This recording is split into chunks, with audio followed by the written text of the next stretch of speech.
Hi, this is Paula, and this is a very unusual common book show because I am here and I have my good friend James is driving back from North Carolina.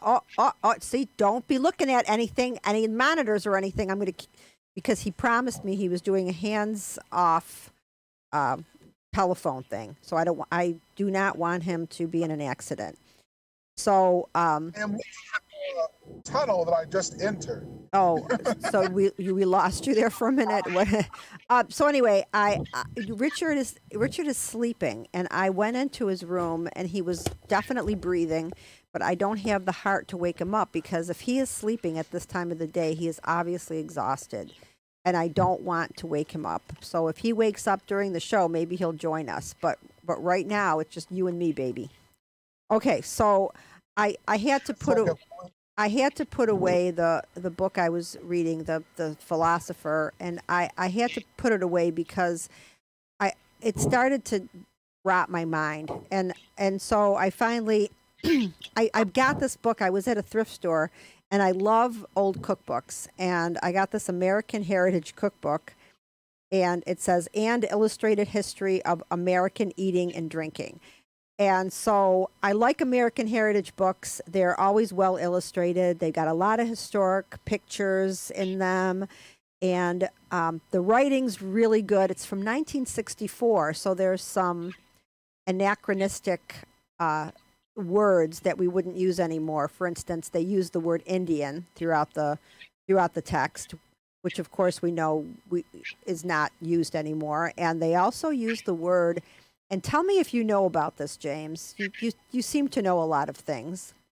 The word squaw is a very, very bad word to use for a female Native American woman. And the reason for that is it's the C word in some Native language. So it's like if I told my sisters, because I was trying to explain it to my sisters, I said, look, it's like if we came from Poland, and when they referred to Polish women, they used the most foul word they could come up with to call us. You know, they use whatever word in Polish means the C word. And my sisters finally understood at that point. They were like, oh my God, that would be so offensive. And I said, yeah, well, that's why people aren't supposed to use the word squaw. So, you know that actually? Pizda? Well, talk into the mic so we can hear you, my son. Yes. Pizda. Pizda? Really? What's the only word you know in Polish, right? Pretty much. Yeah. All right. So anyway, I thought that was interesting because at 64, you can't go back and you have to read it with that in mind, right? So there's that disclaimer. So I found this one passage extremely interesting, seeing that I am a big proponent of cannibalism. So, this is the passage. So just hang in there. The gallants who founded Jamestown, too many of them being gentlemen who had never done a day's work and had no desire to begin, were among the worst frontiersmen the world has ever known. After the landing in May 1607, things went steadily from bad to worse, leading to the terrible starving time in the awful winter of 1609 through 10, when 4 out of 5 died. All was fish that came to net to satisfy airwell hunger. This is written at the time, so it's going to sound a little weird. Wrote a survivor, George Perry, recalling those harrowing days. With supplies exhausted, the starving were glad to make shift with vermin as dogs, cats, rats, and mice to feed upon, serpents, snakes, and to dig for wild and unknown roots. One man, his mind unhinged by slow starvation, killed his wife, salted her, and had eaten part of her before it was known, for which he was hanged. Now, I wonder if they took the rest of the meat and split it up. All right, for which he was hanged. Now, whether she was better roasted, boiled, or carbonadoed, I know not. quipped Captain John Smith. But such a dish as salted wife, I've never heard of. So, yeah, there was a lot of weird.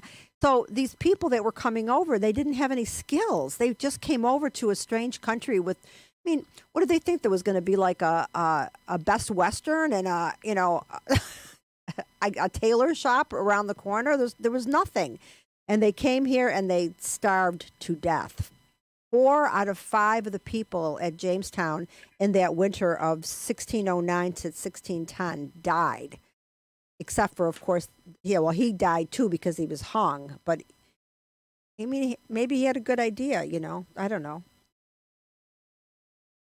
So Interesting stat. Yeah, how do you feel about cannibalism, James?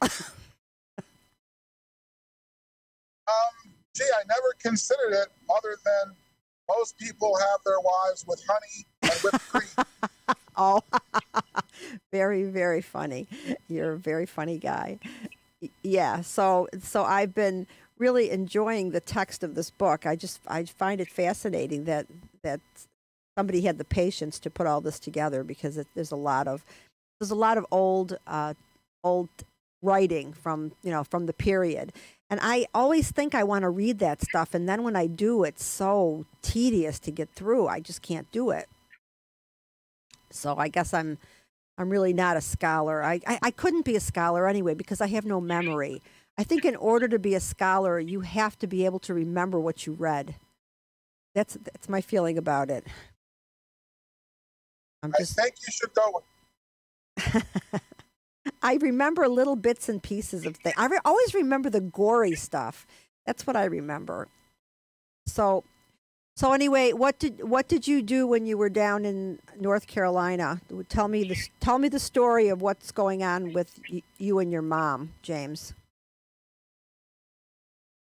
I have evil cousins who are stealing our properties. I have a nephew who isn't taking care of my mom, and nothing really positive I can say. How are they stealing properties? Just like moving in? No, because you could just file papers, and if you have a lawyer that is crooked enough to help you, you get shit filed. I'm sorry to hear that. That's a lot. That's a lot to go through.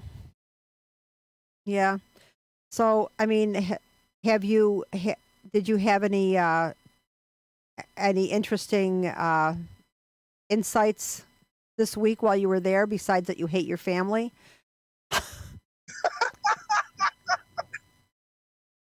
Well, I think that I'd be much more interested in talking about some of our favorite pet subjects, like, for instance, Okay. Have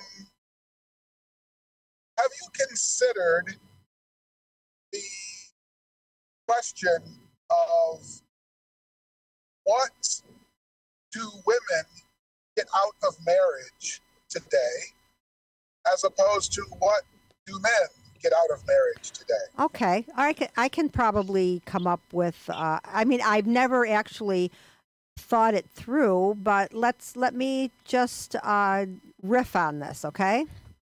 First of all, Sure. I feel that your definition, I mean, I might be wrong, your definition of marriage and my definition of marriage, and maybe my definition is odd. My idea, I would have never gotten married again because I had been married a couple times and I didn't enjoy it. I found it very constricting, not because I wanted to be with other men, but more because the men I was with wanted to control my movements and my mind and the way I acted. And I found that repressive and I didn't like it. I've never been in a traditional marriage, by the way. Well, I shouldn't say that. My first marriage was rather traditional. My husband went out to work. I was pregnant when I got married, so I was supported by him. Although he was a gambler, and that made things very difficult because the bills. He was completely responsible for all the finances, and he thought he was going to get more money by gambling, which of course is never true. So that was but that marriage only lasted less than a year because I knew immediately that I had made a mistake. But okay, so women. I do think that women still have some traditional values, and that they want to be married to somebody who can, if not financially take care of them, then have a male role. Like the men take care of the car, the men take care of the shoveling snow, the cutting the grass, all of that crap that women don't want to do, and the women will therefore take care of the inside stuff like cooking and most of the cleaning, and a split of labor, because a split of labor is a really nice thing to have, because if you live alone, you have to do everything unless you can afford to hire someone. So if you have an extra person in the house who is willing to do half of the labor, then that's nice. And then if you have two people who are earning money, that gives you extra money, so that maybe some of those things that are the least tasteful you can hire somebody to do. I think a man is looking for I don't know, James. I have a funny feeling that a lot of men, and I'm not saying men that I like or men that I know, but I think a lot of men are looking for ownership. They want a woman that they find incredibly attractive, or at least somewhat attractive, that they want to have sex with, whether or not they want children. And then, therefore, they have this woman to themselves. And not that there's anything wrong with that in a marriage. That's, there should be exclusivity unless you have something worked out beforehand. But but they want that feeling that there's not going to be any competition, that there's not and there's so many men that still have that old-fashioned mindset that if a woman goes out in public, some guy's going to scoop her up. I mean, I don't know. I'm probably way off of where you are with this idea. Go ahead. Well, you would be surprised to hear that we agree very much on at least coming together, split of things. These are the things he does. Those are the things that she does. Right. Now, as far as this thing of ownership and someone scooping you up, I would modify that by saying that what men expect from their wife is something that they would deem as loyalty and respect. There are certain things that you don't do because it would reflect poorly on me. In just the same way that there are things that you don't want me to do because it would reflect poorly on you. Okay, I can see that. And so the problem becomes the fact that what is embarrassing to a man is different from what is embarrassing to a woman. All right, so let's take that a step further. You tell me what's embarrassing to a man, or from your perspective, what's embarrassing to a man. Well, for instance, a woman doing attention-seeking behavior and sharing things with other people that the man believes should be relegated to himself. One of the big problems in current day relationships is the average woman is not willing to shut down her Instagram account or eliminate all of the revealing pictures that she has posted on her Instagram forever just because she's now married. And in a more traditional sense, women think it's okay, fine, for them to continue to collect as many friends of both sexes as possible as they build their network and relationships. And yet, they're upset if a man is doing the same thing. Okay. All right. So do you I'm hearing stuff, but I'm not sure if I'm understanding it right. Let me kind of go back and repeat what you've said. So, attention-seeking behavior. Now, if I have to use myself as an example in this, is storytelling to make people laugh an attention-getting behavior? Not necessarily, no. Okay. When I say attention, you're talking about sexual. You're talking about turning guys on. A lot of ways that is it. The point is, Paula, is there some way that I can go online and thumb through hundreds of pictures of you in bikinis and yoga pants? No, of course not, because I have body privacy issues. Even, I do have. There is one picture of me as a teenager with a two-piece bathing suit on, laying on the beach, but it's like a weird angle, so it's not very revealing.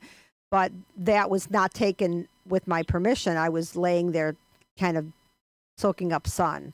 So I've never done that kind of attention-seeking behavior because I'm very modest about my body. So but I'm also older. I'm from a different mindset.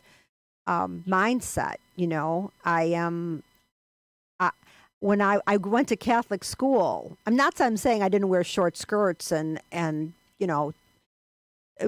low cut bell bottoms and stuff like that. I did, but I never dressed in a sexual way because I didn't want to attract that kind of attention. I wanted people to listen to what I was saying and not concentrate on my body parts.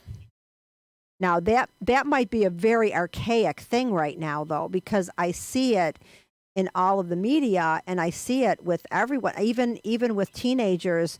I know that one of the teacher that comes on the show here, he showed some pictures to us of girls at the high school dance, and those girls were dressed in a very provocative way for high school girls. I would have never let my daughter leave the house dressed like that. But then again, my granddaughter also wore something like that to her dance, and my daughter didn't object. So the times are different now. So, there's no place online that you could see pictures of me in any compromising positions. Well, the point is that. But is there any place I can go and see body parts of yours online?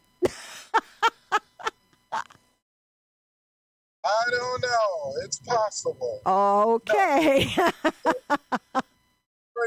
Well, there are people taking pictures that you don't know about. There are people taking pictures I don't know about. Yeah. But true.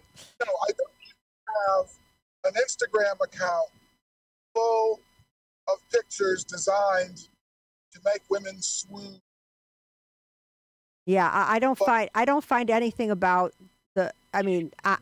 honestly, somebody said something. You can airdrop dick pics to people on the train.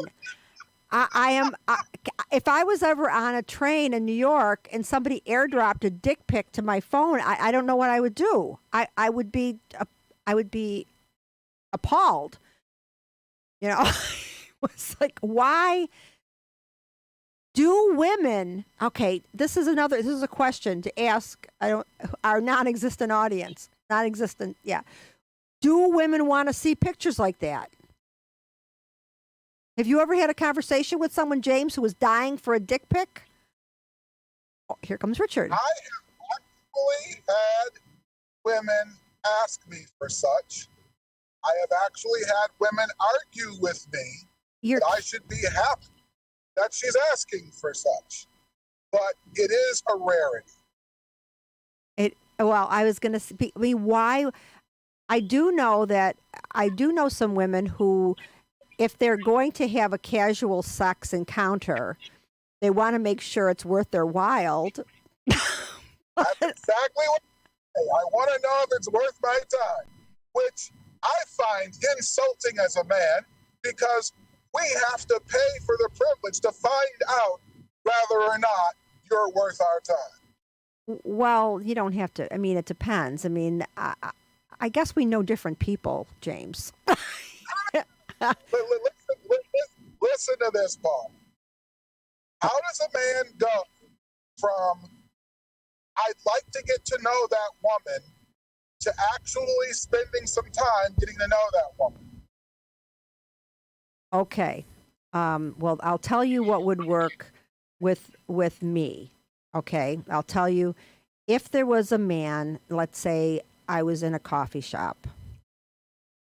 If a man approached me and asked permission to sit down, if I was alone, and I granted permission, and they said, "Look, I don't know how, I'm having a hard time meeting people, and I would like to know if you and I could have a conversation." I would do that, and no matter what the person looked like, actually, because I find it I like directness. I'm very much into directness. If somebody came over and said, "Hey, baby, I love the way you're sitting there sipping your cappuccino," I would throw up.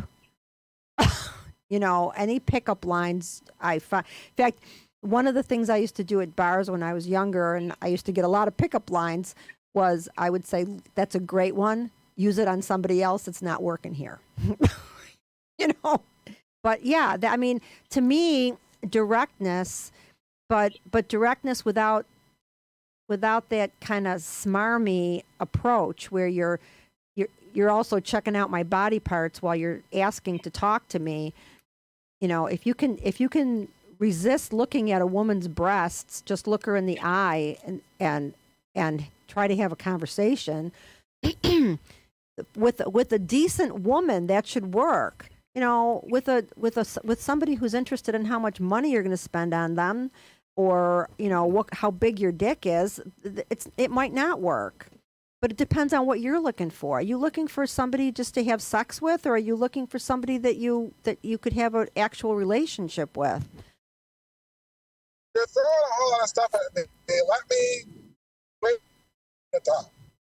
Now, the original premise was, how does a guy go from I don't know that woman to about her, get to know who she is, etc. Now, unless you get an introduction to that woman, you have to basically cold approach her and try to get her to give you some of her time. Well, in the situation that you have described, yeah.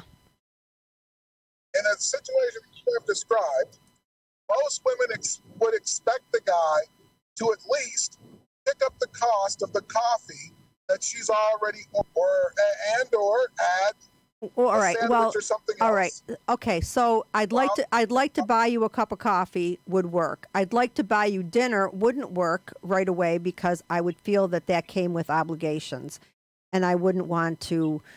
So yes, you know. And the other thing is, and I should have thought of this at first, is saying something disarming. You know, something funny, a little bit funny, not real, not go up to her and say, you know, 3 guys walked into a bar. I mean, that would be, but say something a little disarming, like saying, "I'm really bad at this stuff. I just want you to know, I think you're attractive. Not getting all crazy like, oh my God, you're so beautiful, I'm going to die. But, something disarming. I'm not, admitting a frailty, I'm not good at this. This is not where I excel. And I think a lot of nice women would find that charming. The guys that come on too strong, who come on as like, I'm real, the guys that got the good rap, they're the ones that I would avoid, because those guys have had a lot of practice. They know what they're saying. They know what they're doing, and that means that they've got it down, and I don't want to be just another notch in somebody's belt. I mean, and I'm not, I don't know. Typical women, I don't have a lot of typical women friends. I never have, because I don't honestly like them. I'm not saying all women, I'm saying typical women. I like men better than I like women for the most part. As I've gotten older, some of my friends have aged with me, the people that I find interesting, that have interests of their own, that like to talk about ideas, that are not are very direct, are not afraid of hurting someone's feelings by being direct. Not that they're going to be direct, hurtful, but not afraid. Like my friend Lorraine, she came to our first movie and she didn't like it. So the next time I invited her to the movie, she says, I really don't like that crap. I was happier with that than somebody who would like hem and haw and say they had to go to a birthday party or something just to make an excuse why they weren't going to go. So I knew not to invite her again, and that was it. And it was so much better for me. And those are the kind of people that I try to spend my time with. My life is getting shorter and shorter as the older I get. I don't have time for assholes. I try to weed them out whenever I can. So, I mean, Yes. so for me to give you advice on, and I don't know, I mean, and Greg tells me the same thing. He says it's human nature for men to be attracted to attractive women, but sometimes women who are too attractive have never developed anything else in their personality. They're kind of airheady. And they didn't have to develop their personalities or their sense of humor or their intellect, because they got everything they wanted because they were beautiful. Oh, thank you, Ken. I wore this especially for you. It's a good color, isn't it? And look, it's got weird sleeves. It's like 3/4 sleeves. So anyway, Richard's up. Hi, Richard. Hello. I went in your room and you were sleeping so soundly, and I made sure you were breathing. So, and I hated to wake you up, because I thought if you're sleeping, you must be exhausted. It's a Highway robbery. it's a technique that I've learned over the decades. Yeah. Every so often, the muscle in my back will tighten up. Uh-huh. And when that happens, I take 2 aspirins. Yeah. But I got to lay down. Uh-huh. If I just take 2 aspirins, nothing happens. Uh-huh. So I take 2 aspirins, I lay down, and then like an hour later, it's gone. Like it never happened. Well, good. And it happened again. It's like gone. I don't even know anything was bothering me with my back being too tight. I use Alka-Seltzer. It helps because this way it doesn't upset my stomach. And I do the same thing. I lay down for 15 minutes though, or whatever, until whatever was bothering me stops bothering me. But so I had brought in this book. James is with us. He's driving, but he's on a hands-free device.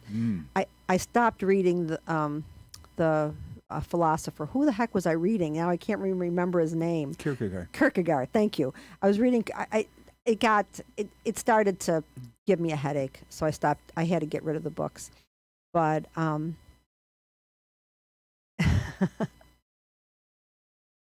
Paula should walk on your back. I think I would break it. So I have this American Heritage Cookbook, which has a history of food in America, and there was a passage in here about how the first settlers were aristocrats, and they didn't know how to do anything, and they didn't want to learn how to do anything. They just expected it all to be done for them because that's the way they lived their lives, and that's why 4 out of 5 of them died at Jamestown, except one guy who was starving, and he, in desperation, insulted his wife. And he was eating her, and I guess he was surviving, and they started to get suspicious, and so they found out that he had killed her, and then hung him. Other settlers. Other settlers hung him for killing his wife. Oh. I don't know if they ate the rest of her though. That doesn't. It doesn't say that. But anyway, so you have a list. You see, yeah. I was thinking I was going to have to do without a list today because no, I have one. But it starts out with a joke that ties into your Jamestown story. Okay. It's one of those jokes that has a meaning. Like, you tell it when you're giving a lecture. Uh-huh. Because it's nice to tell a joke to get your point across. Right. That has a deeper meaning. Mm-hmm. So I'll tell you the joke and then see if I'm not too sure about what the deeper meaning is, but maybe you could throw some light on it. Sometimes it's just a joke, but go ahead, read it. A anthropologist travels to a very remote part of the jungle and meets a native person and says to them, I'm not here to do mineral exploration or to do any kind of lumber cutting or anything. I'm just here to study your culture. And the person says, that's fine. You're most welcome here. He said, but I'm a little apprehensive because I have a colleague who was here, and he told me, beware of the people in this jungle because they're cannibals. And the native person says, oh, you don't have anything to worry about there. He's right. There were cannibals, but we ate the last one last week. Right. So obviously they don't think of themselves as cannibals because they don't think of the other people that they ate as human. So what is the deeper meaning? Yeah, that's what I think. That's what the deeper meaning is that they believe that, like in some Native American cultures, the word for themselves is the people, because they believe that they're the people. Their tribe is the people. And I think this group of people thought that they ate the cannibals who weren't people, so they're not cannibals. Oh, you're only a cannibal if you eat people. Yeah. That's your interpretation. Yes. I see. So my next question, if I was the anthropologist, would be, am I a person? Very good, Paula. Yeah. Very nice. Very nice. Am I one of you? Yeah. I like your interpretation too. Tell me what you think about this. This is from the news this morning. Okay. 37 states have a teacher shortage, which is almost always related to a budget shortage. Right. You can't pay enough. Yeah. So people don't. Okay. In those states where there's a teacher shortage, they have to come up with something to solve problems. Let me give you an example. Students, open up your laptops and go to such and such a page, because today's geometry lesson will be on YouTube.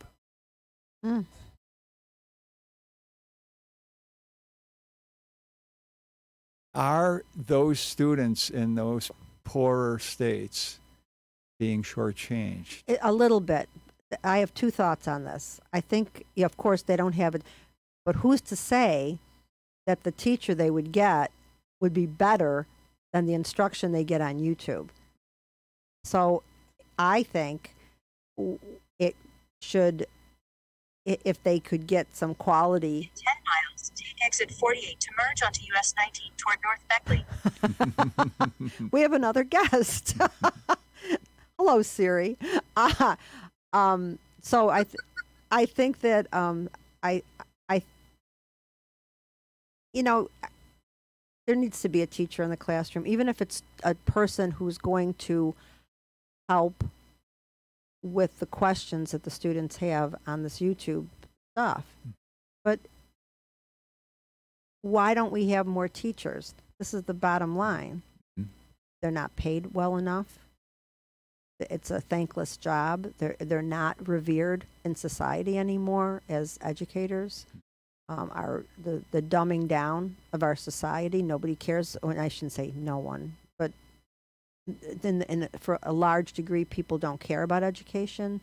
They don't want their children educated to, like in Florida, they outlawed this class that was going to teach about African American experience, the African American experience. It was going to be a AP class in the high schools, and what does AP stand for? I don't know. It's something to do with Advanced placement. Thank you, Tom, my son. Advanced placement. So it's for kids who are going to college. I see. And I guess the information that was going to be presented was considered to be untrue by who's ever in charge in Florida. DeSantis, I guess, was the one who decided, or the head of the education department reviewed the course and said, no, we're not going to teach this because it's controversial and this is the stuff in here that isn't true. So what are our kids going to know about the history of our country? I mean, James, you must have something about that. Have you heard about that? I have lots of ideas about education. No, I know you do, Well, but I'm saying in the case of this class, this AP class that was denied in Florida because it was going to be teaching African American history. History is written by the winners. And Of course, this yeah. course is going to be certified because there are things they don't want people to know. I recall a situation in my own life where teacher had just got to that point where we had spent all this time on founding of the country and got down to the ratification of the Constitution. Mm-hmm. And there's all this talk about how much debating and arguing and compromise, getting all of the states to agree and ratify, et cetera, et cetera, et cetera. And hooray, we got it done. And that's why we have this great nation. And little James raises his hand and says, okay, and what is the process by which we use to recertify this agreement, and on what interval do we do so? And the teacher looked at me like I was an alien. You are and gave me the shut up.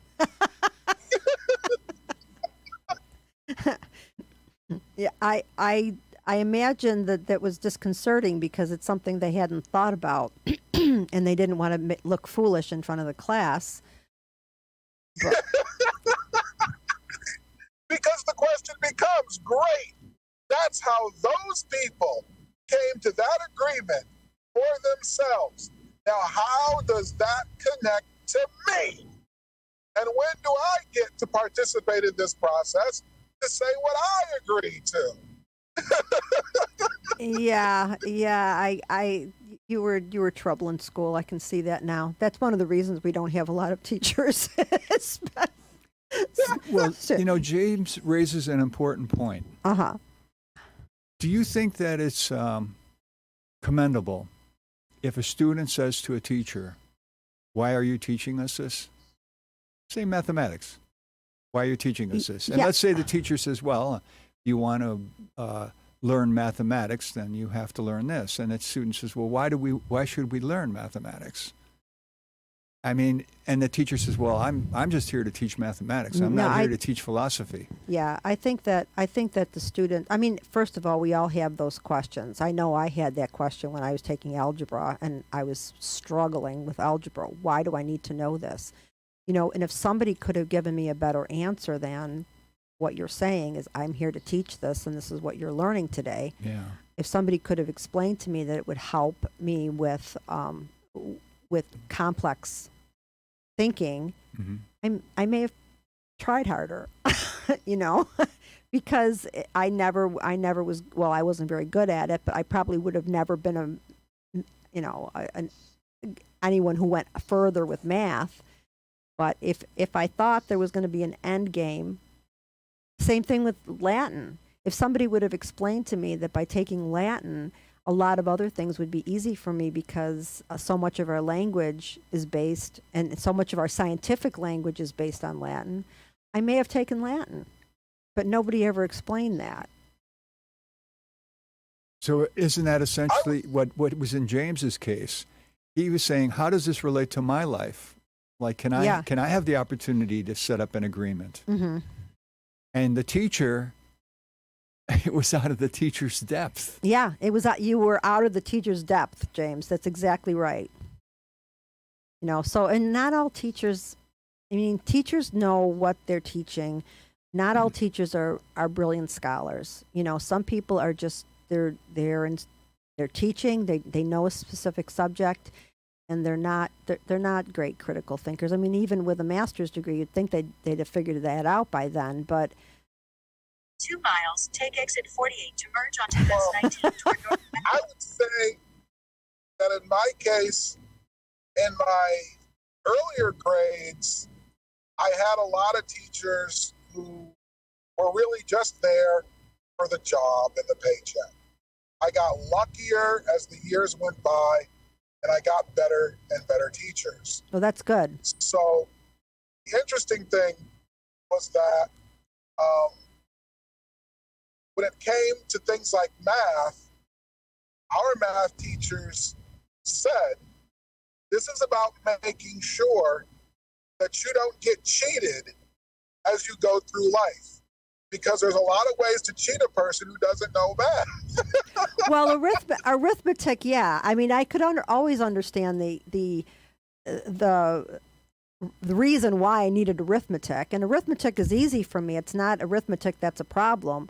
You know, it was the higher levels of abstract thinking math that caused me problems.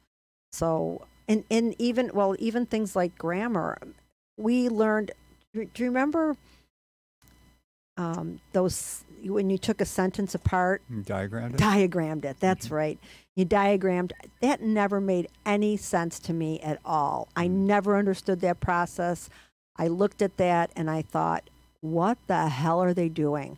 And my first year when I went to college, I went to Bryan and Stratton my first year in college because my high school wouldn't give me a recommendation because I was bad. So I went to Bryan and Stratton, and my English teacher, she taught us grammar without diagramming, and I understood it perfectly. So it makes a big difference who is teaching and what their methods are. And I think the best teacher is somebody who struggled with it themselves and finally figured it out, because they know the hurdles that you have to go through to understand it. Mm-hmm. So I don't know, and I think it's a tragedy that we don't have more and better teachers. But in order to do that, we're going to have to incentivize it to say, okay, not only the pay, because the pay is important, but it's more important to say you're a valued member of society, providing education to our children, you know, making them able to be citizens, you know, of this country. Mm-hmm. But they're not made to feel that way, you know, and especially with parents coming in and arguing about grades, and and what's on the curriculum, and it's too hard now. There's too many hurdles to jump over. I mean, would you want to be a teacher now with all the restrictions and teaching to the tests? And I mean, I would. Oh, that ties into another thing I was going to mention. Yeah. That happened in the United States.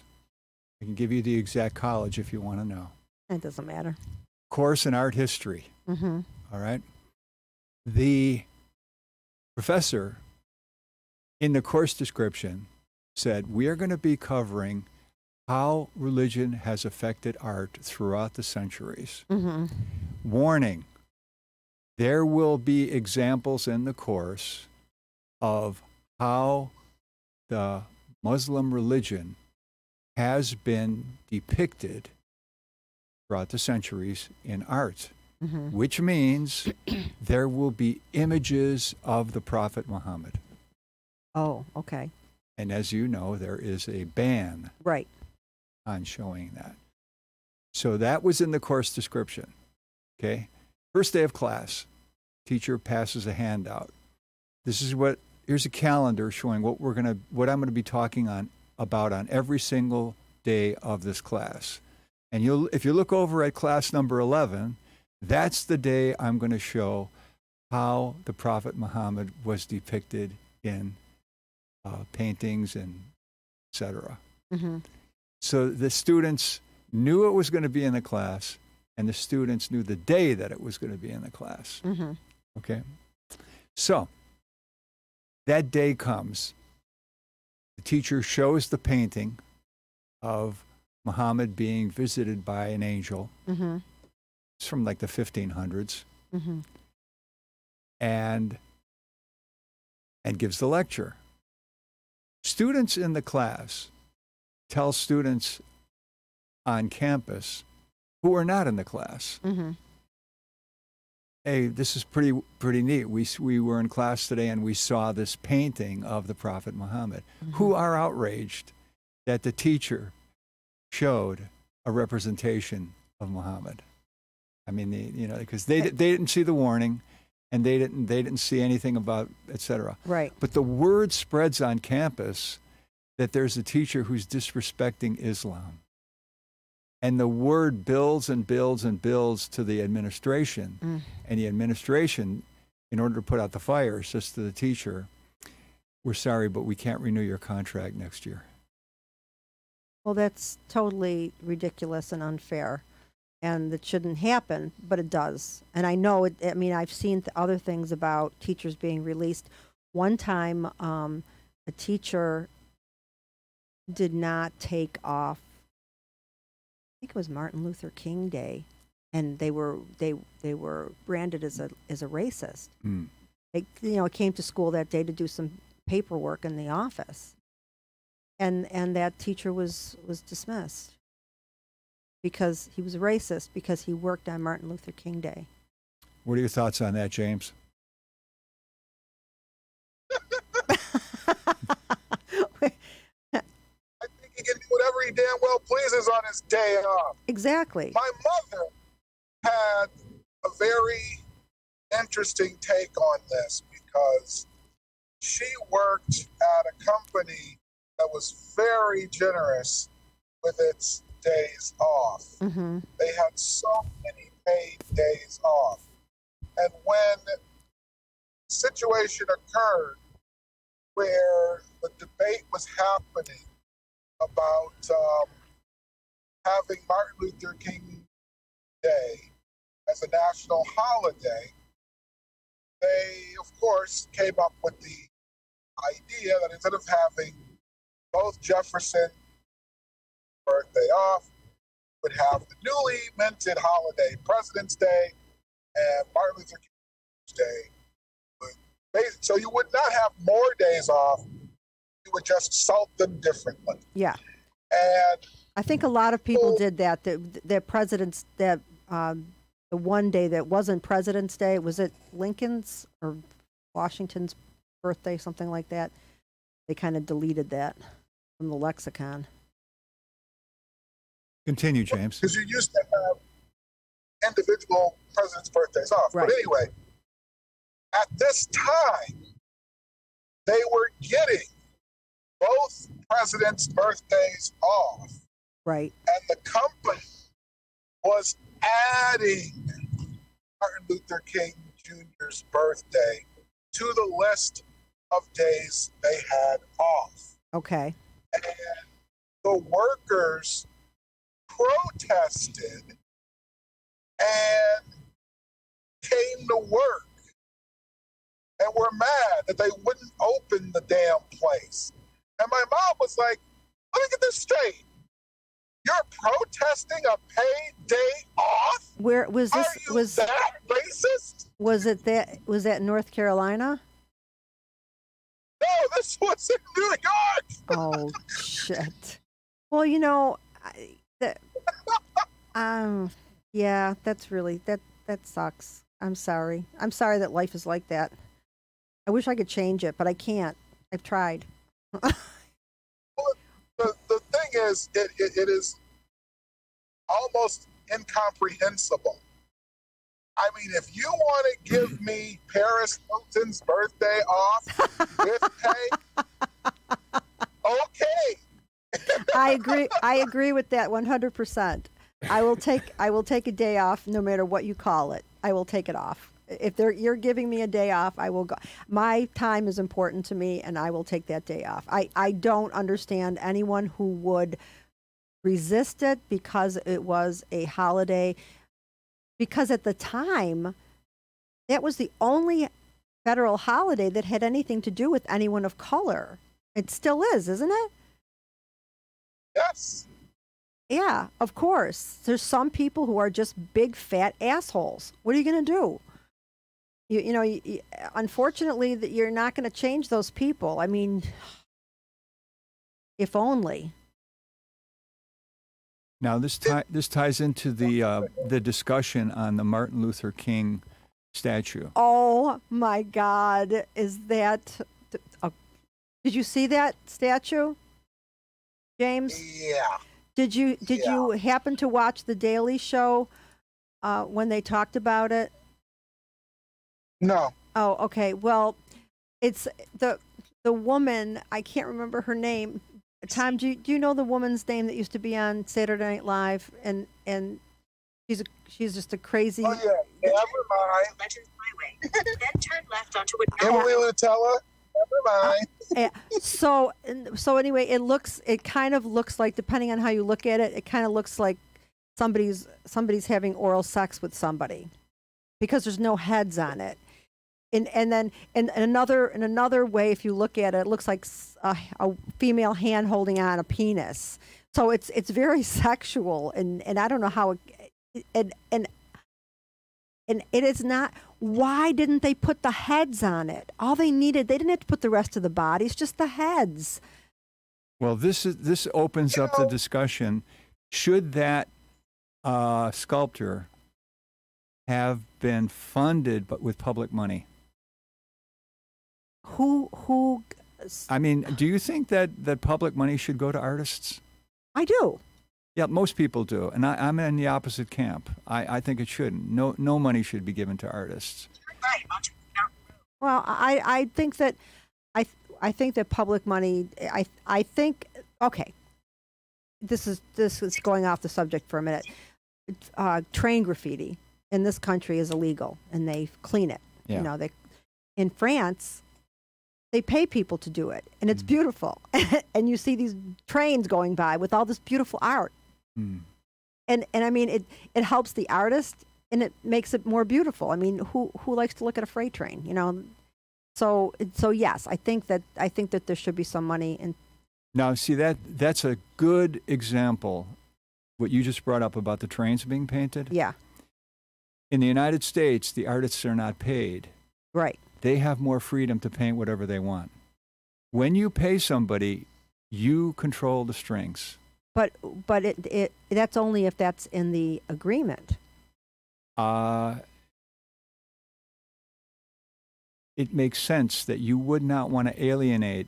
You know, there's the song, the bird sings the song of the person who feeds it. If somebody's feeding you, you do not want to alienate them. Well, who paid for this statue? You mean where did the $10 million come Yeah. from? It either came from the taxes of the city of Boston or from the federal government. You know, Boston has a reputation for being a very racist city. May I just say, Yes. if you go through the pantheon of Martin Luther King Jr. statues and whatever supposed honorations, find a disturbing pattern. Many of them look nothing like the man. And you have to wonder, is this a campaign of mockery? God, I hope that's not true. Maybe they're just bad artists. But this one, I think, is it needs the heads, it needs the faces of these two people who are embracing, because those faces are. It's not just the embrace; it's the faces. It's that feeling of being connected, and you can't get a feeling of being connected from two sets of arms. This is from today's Washington Post. Okay. It doesn't sit well with me that Martin Luther King and Coretta Scott King are reduced to body parts, just their arms, not their faces, not their expressions. For such a large statue, dismembering them is a choice. Is it a deliberate choice? And in the heavily white art world, where one can understand that safe art is about the struggle for social justice, and safe art will easily find backing, it is more likely to end up in public spaces. Sort of like what James is talking about. So they're calling that safe art? I think it's disturbing.